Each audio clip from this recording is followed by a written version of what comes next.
Guys, so you live in Pennsylvania and you want to start a cottage food business, making food from home and creating a business of your own. In this video, I'm going to show you exactly what you need to do and what you can't do here on Marketing Food Online.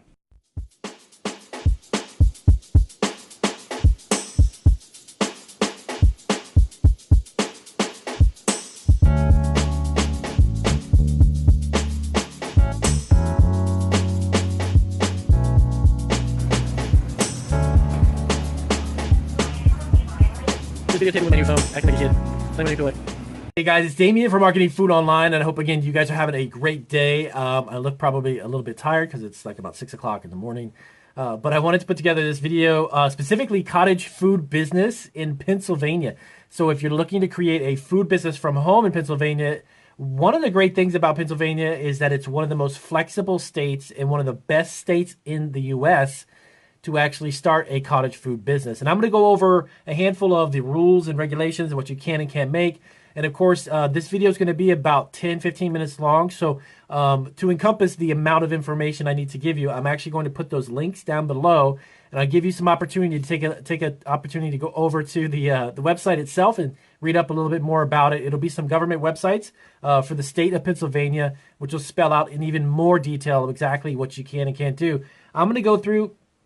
I'm looking down because I have my computer here, some notes just to recap for the video. So let me get started on it. Now, the really unique thing about Pennsylvania, the one thing you got to know is that the application process to get a food business up and running from your home is a little bit of a long process. I don't want to discourage you by saying it's long, but there's just a few hoops you got to kind of jump through in a sense. But once you get that done and you get yourself set up and you're legitimate, you're good to go, and you've got your licenses and permits, it is a state that allows you to sell a unlimited amount from your home.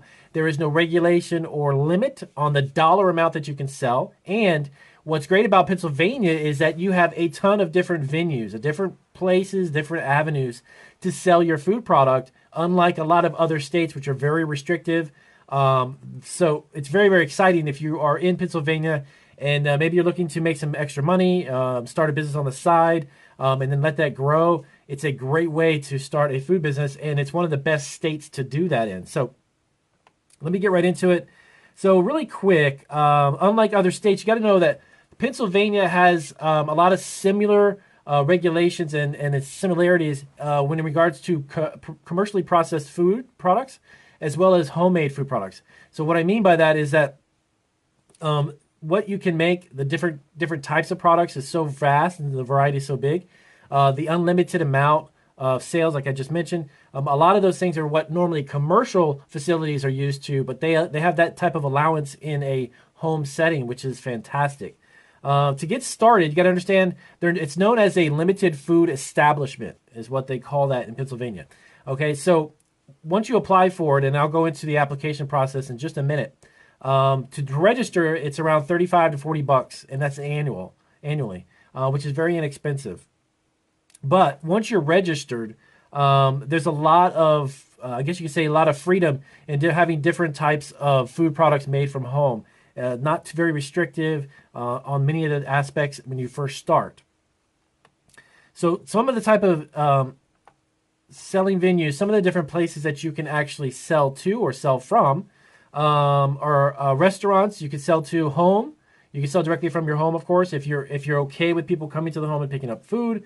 You can sell to retail stores, farmers markets, even those roadside stands. You can sell from there. They even allow online sales as well. Events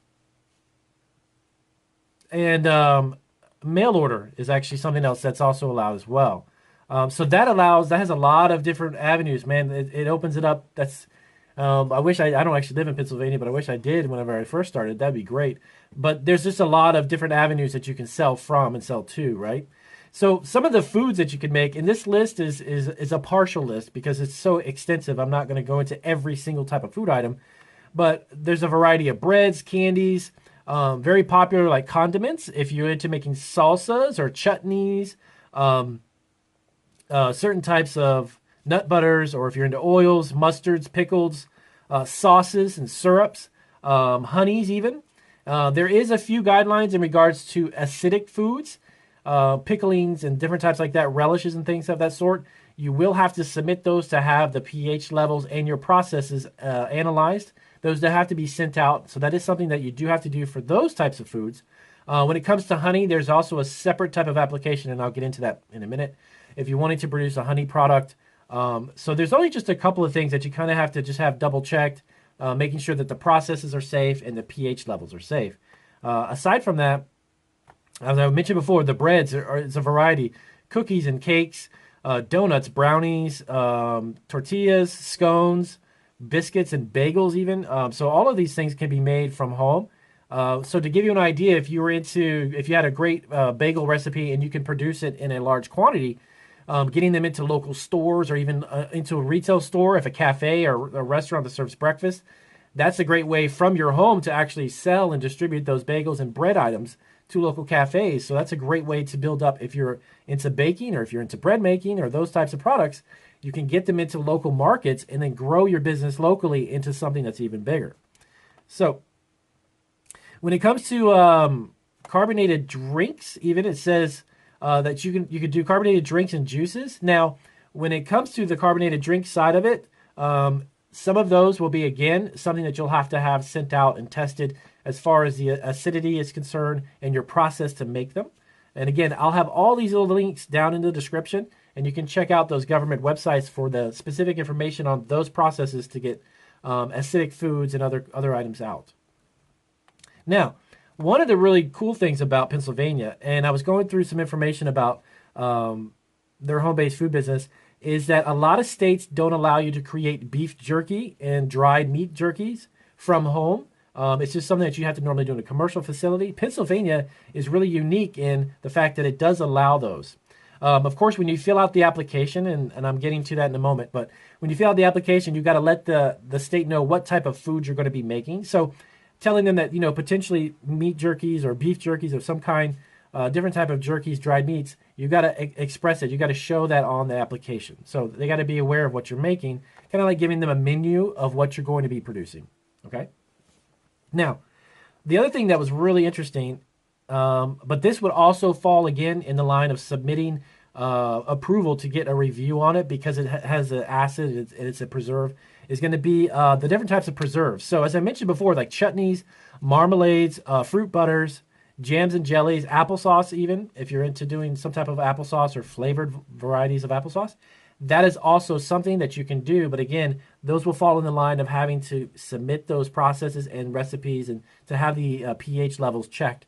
When it comes to these types of foods, you got to be really careful when it comes to bacterial growth inside of a jarred jam or jelly to make sure that the process is correct and that every single one that you put out is properly sealed, because it can create a really bad problem with E. coli and some other issues. So just keep that in mind.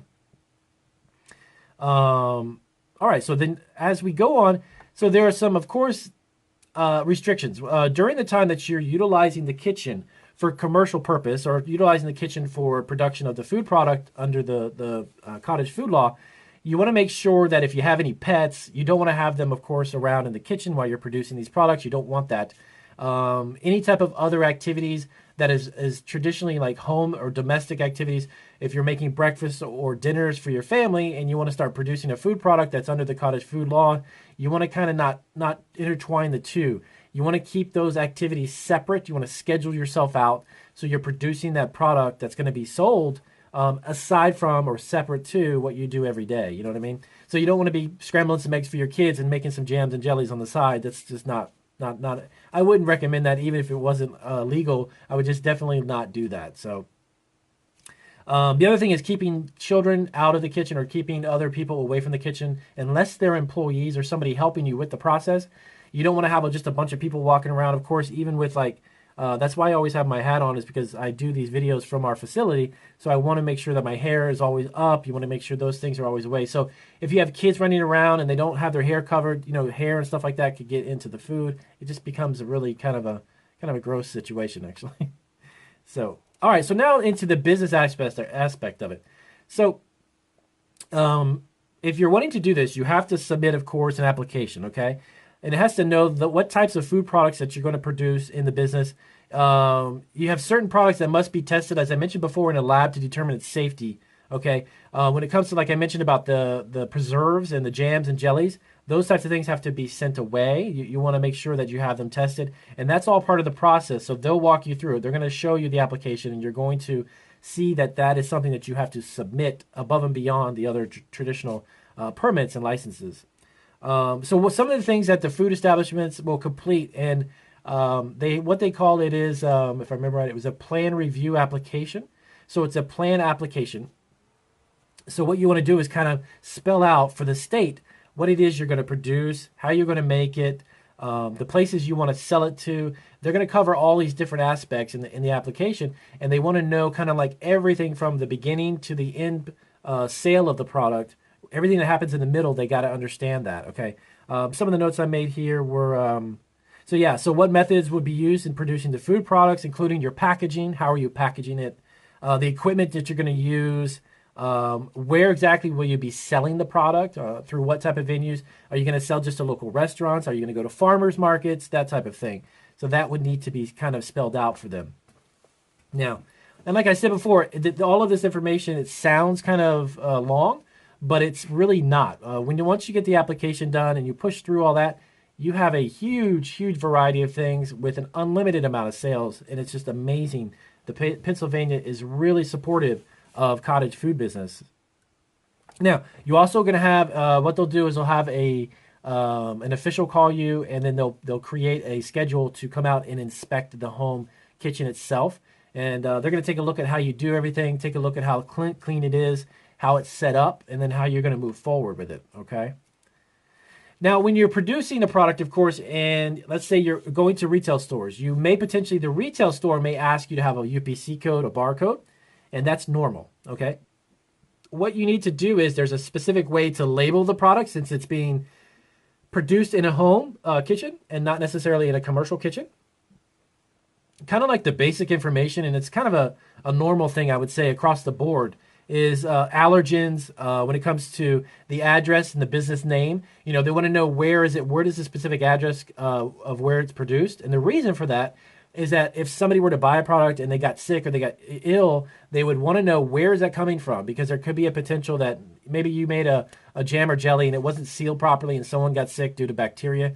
They want to trace that back. They kind of have traceability is what it's called, and they can trace it back to an address. So you want to have the address of your home on there if that's what you're making it, the business name, of course your ingredients. That's kind of like a no-brainer. Everybody wants to know what is in the product, so you got to put an ingredient label. But all of this can actually be put on one label. These aren't multiple labels, by the way. It's just a single label. The net amount, which is, of course, the amount of the product minus the packaging that it's in. So let's say, back to the jams and jellies, that's a good one, is that if a jar weighs about 2 or 3 ounces, but you're producing 16 ounces of jelly, okay, wait, it's 1 full pound of jelly, it's going to be a net weight of 16 ounces. It's going to be minus the actual packaging that you have it in, okay? And, of course, the product name.